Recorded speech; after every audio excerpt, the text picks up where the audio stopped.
Hey guys, Lori and Poole here with the Shoot Space. I'm here to talk to you today about employees and efficiency and outsourcing.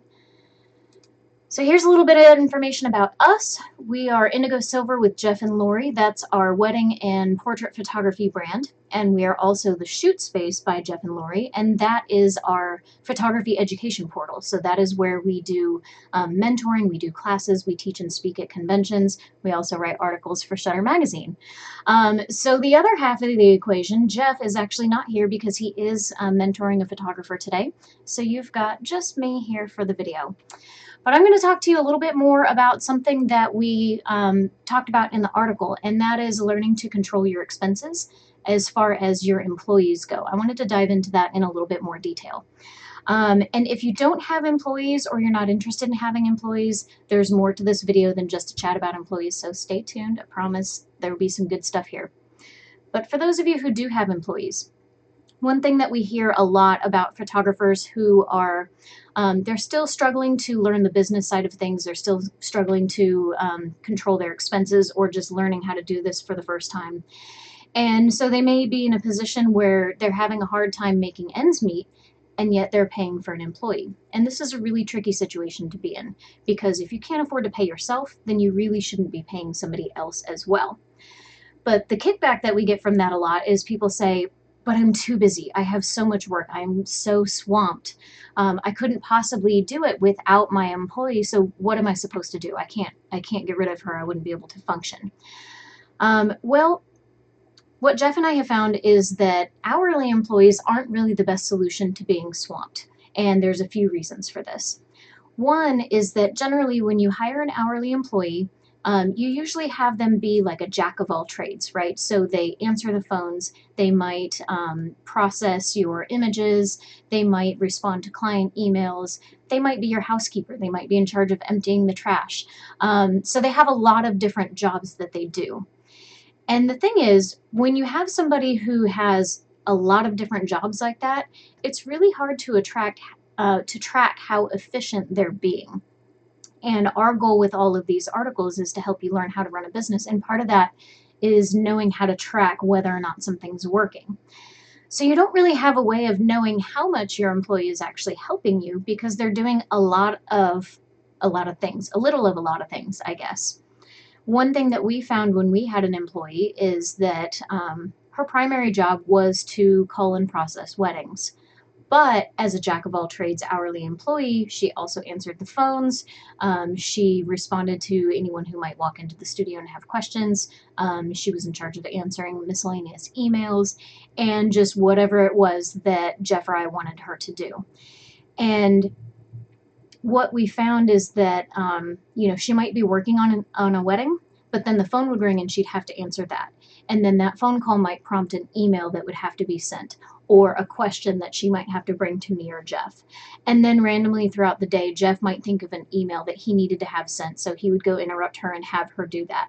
Or there'd be some other last minute thing that all of a sudden needs to be done, so we'd go interrupt her and have her do that. And what we ultimately found is it would take her days to be able to process one wedding. No fault of hers. It was just an extremely inefficient process. And that's something that you run into a lot with hourly employees. So if you do have an employee, there's some things that you probably want to work on. And one of them is systems. Jeff and I really highly, highly, highly recommend a book called, it has a really long title, so I'm going to read it to you. It's called The E-Myth Revisited: Why Most Small Businesses Don't Work and What to Do About It by Michael Gerber. And if you didn't hear that word that I said, it's E-Myth, and it's basically Gerber is trying to dispel a lot of the myths that surround being an entrepreneur.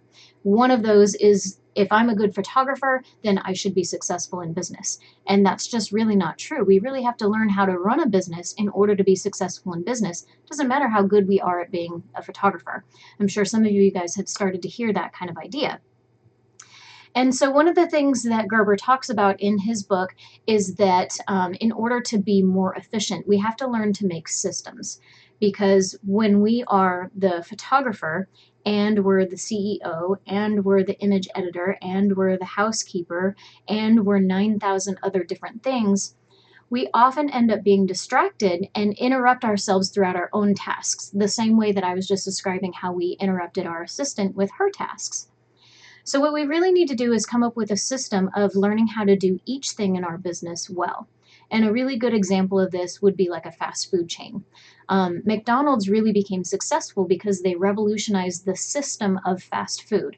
So they have exact amounts of time of how to cook the burger and how long to cook the fries and what temperature their heat lamps need to be at. I know it's not glorious, but they have everything down to a system. And when you have something that's systematized like that, first of all, it's very consistent. Generally, if you go to any McDonald's around the country, the quality of food and the taste is going to be very similar. Obviously, every restaurant has its bad days, but in general, like a Big Mac at one McDonald's is going to be the same as a Big Mac from another McDonald's, and that's because they have it systematized. So it helps you to be consistent. That's really good when you're working with clients because you do want to provide the same experience to all of your clients so that they all can rave about what it is that you do. Another reason why systems are important is because they're actually incredibly more efficient. I know so many photographers, and we're guilty of this at times too, where you want to change up how you do things. We're creatives, right? We hate doing the same thing the same way every time.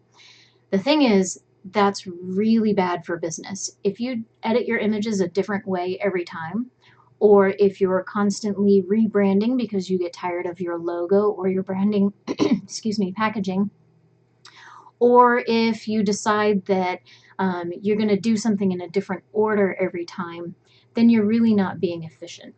So you need to come up with a system of step 1, step 2, step 3, and do it the same way every time.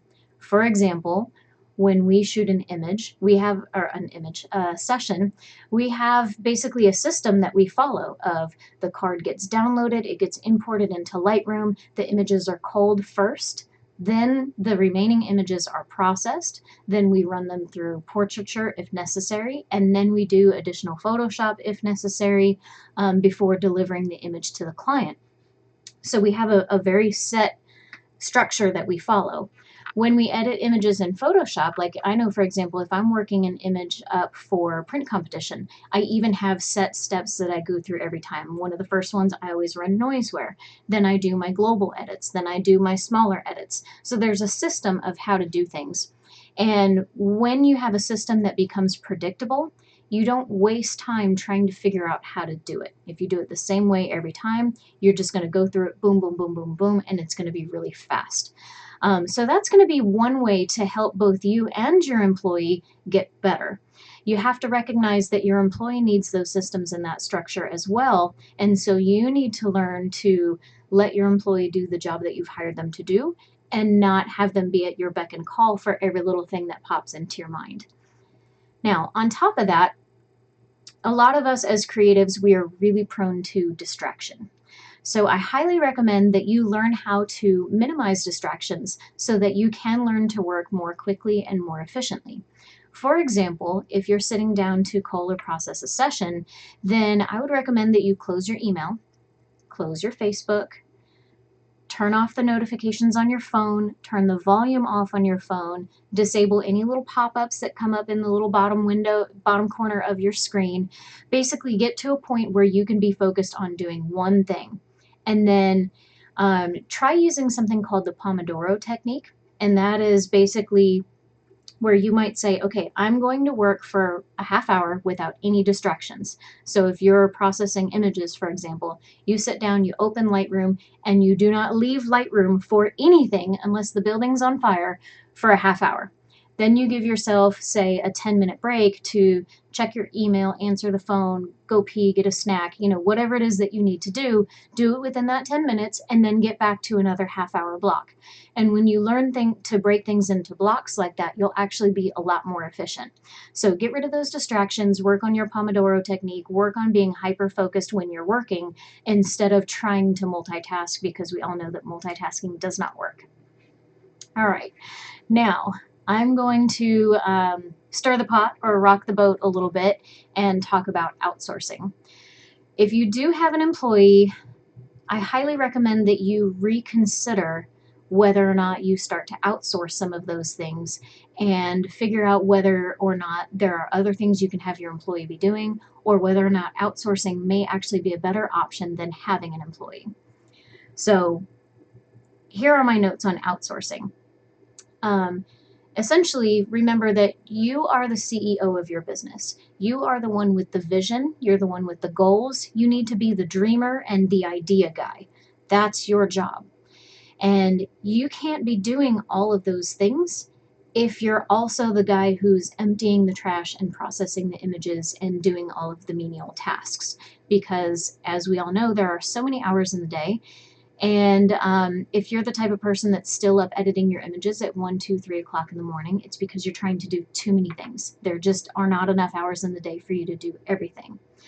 So what most people do is they say, well, I'm the best photographer, I'm the best image editor, I'm the best person to be talking to my clients and everything else, so I'm going to hire someone to do all the other stuff that I don't trust anyone else to do. So I'm going to hire someone to answer the phones or maybe do a little bit of editing, but still secretly I'm going to go back and check all of it and re-edit them anyway.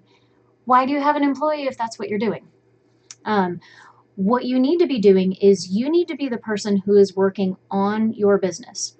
And what that means is you need to be the person that's coming up with the marketing ideas. You need to be the person that is planning your next big event. You need to be the person that is the photographer, and you need to be the person that is talking to your clients, because you are the face of your business.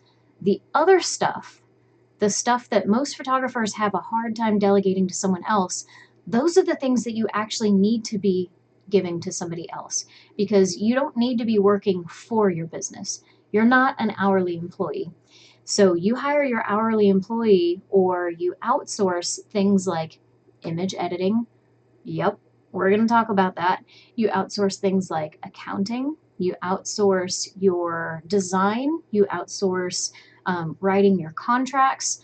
There are people in this world that are better than you at doing those things, I promise. And while you may agree with me that probably lawyers and accountants are better at their job than you trying to do it, a lot of you are going to say, nope, nope, nobody can edit the way that I edit. Nobody can touch my images except for me. And I'm going to tell you, it's just not true. You have to learn to let go of that, because essentially, white balance is not rocket science. You can work with any number of companies to do your basic processing, which is exposure, white balance, blacks, whites, curves, contrast. That's something that you can have another company do for you, or an hourly employee, but I think outsourcing is the better idea. Jeff and I work with Evolve Edits. They're not paying me to say this.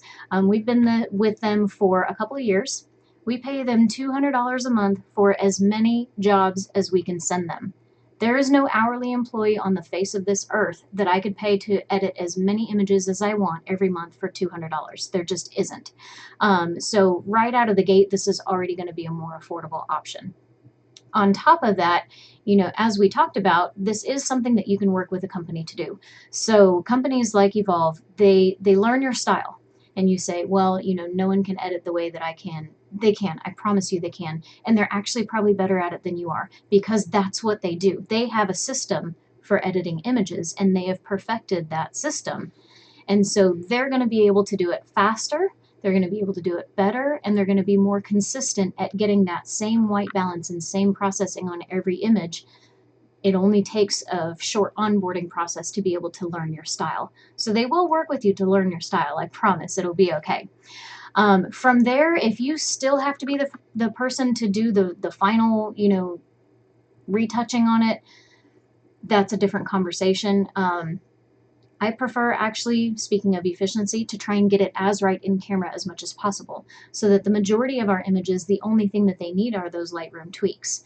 Then if something needs maybe a little bit of skin retouching, I use a software called Portraiture, and we run it through Portraiture, and it does a great job of softening skin, removing blemishes, softening wrinkles, things like that.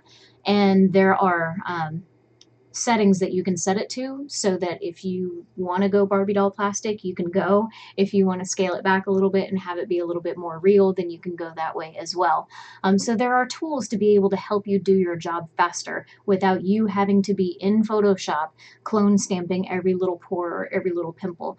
I promise, if your client is getting an 8x10, you don't need to be running frequency separation on it, because they're not going to see the difference in a print that small. So competition image, yes. Giant wall portrait, yes. Little tiny 8x10, not so much. So think about ways that you can get help doing what you need to get. And I think outsourcing is incredibly important. Other things, again, that you can outsource, of course, are your accounting.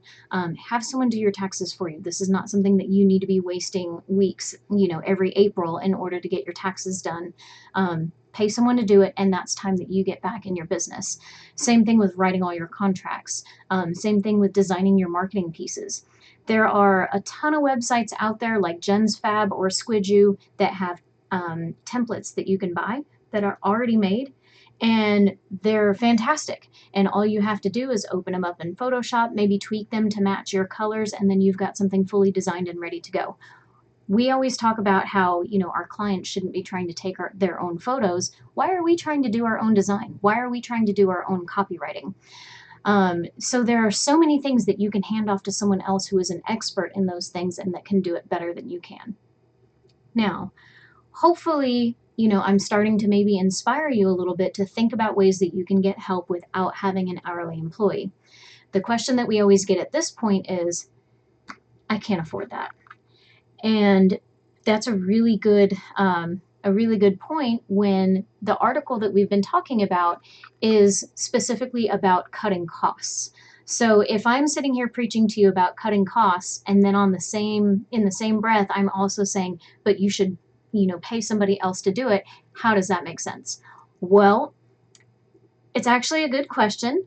And yes, outsourcing does cost money, but consider the alternative. You have your jack of all trades employee who's doing a little bit of everything.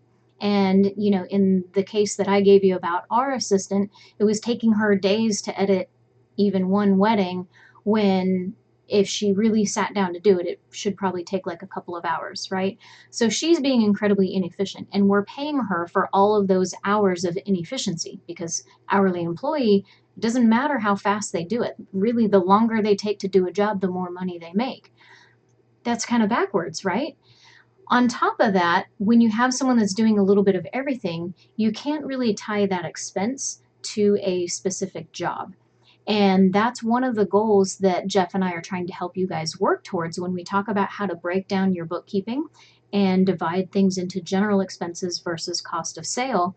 It's really important that the money that you're spending be allocated appropriately. So if you have contract labor, for example, a second shooter, or someone that you pay per job to edit your images, then somebody like that is not a round-the-clock employee or an hourly employee, and you're only paying per job, that's called contract labor. Somebody like that, you can now tie the expense of each contract to a specific job. So for example, if I have a second shooter at the Smith wedding, then the expense of the second shooter is tied to the money that I made for the Smith wedding. That now becomes part of my cost of sale rather than getting lumped into my general expenses. While that may sound like it's semantics of like, hey, if you're paying somebody $300, you're paying somebody $300. That's true, no matter whether we call it general expenses or cost of sale. But the more accurate that we can get with how we label these things, the better we can get at figuring out where we need to improve. So if you have something that truly is cost of sale, then you need to put it in cost of sale so that you know whether or not you have the right markup in your products. That's going to help you in the long run. So semantics, yes, but it is actually helpful to be able to allocate that money where it needs to be. Second of all, paying somebody per job, as we mentioned, they're going to get it done faster, and you're going to end up paying less overall than you would for that hourly employee that's being torn in a million different directions. Hopefully that makes sense. So basically, it's going to be less expensive, it's going to be more efficient, and you're going to be able to tie it to a specific job. Now, on top of that, When you start learning to outsource these things, you have a second shooter for this, you have an image editor for that, you have somebody that does your accounting, you have someone that does your design, you have someone that does that. Think of all the things that you cleared off of your own plate, because those people are all working for your business, that's what you want. You want people to be working for your business as independent contractors so that you can get back to working on your business. Think about all the time in your day you would clear up if you didn't have to do design, if you didn't have to figure out how to write a contract, if you didn't have to retouch your images, if you didn't have to answer the phone. Think about all the different things that you could be doing with that time. What you want to be doing with that time is putting it back into growing your business. So working on your marketing, talking to clients, shooting more. Because when you're really making the money is when you're shooting and when you're selling. So the more that you can clear off your plate and delegate to other people and pay them per specific job, the better it's going to be as far as your finances go and as far as your time goes. So hopefully this gives you guys some ideas about ways that you need to be thinking about your business as far as really time is money, right? Every minute that you're losing because you're not efficient or because you're doing too many things, that's essentially lost income because that's time that you're not spending shooting and time that you're not spending selling. So time is money, and a minute saved is a minute earned. Super cheesy, I know, but I'm totally excited about that pun. All right, you guys, I'm going to transition back over to our contact info here. If you do have some questions about what we talked about today, if you want to write in and say that we're absolutely bananas for suggesting outsourcing and that you can't live without your Karen, feel free to hit us up. Otherwise, if something that I said made sense to you, if it resonated with you, if it got you thinking, I'd love to hear about that as well. So send us an email over at info@theshootspace. Find us on social media. Obviously, we'll see you all in the Shutterfest group as well. And next month, we will be talking about controlling your cost of sale and how you can work on your cost of sale. So lots and lots of savings involved. Our whole goal is to get you guys making more money. So until next month, see you later.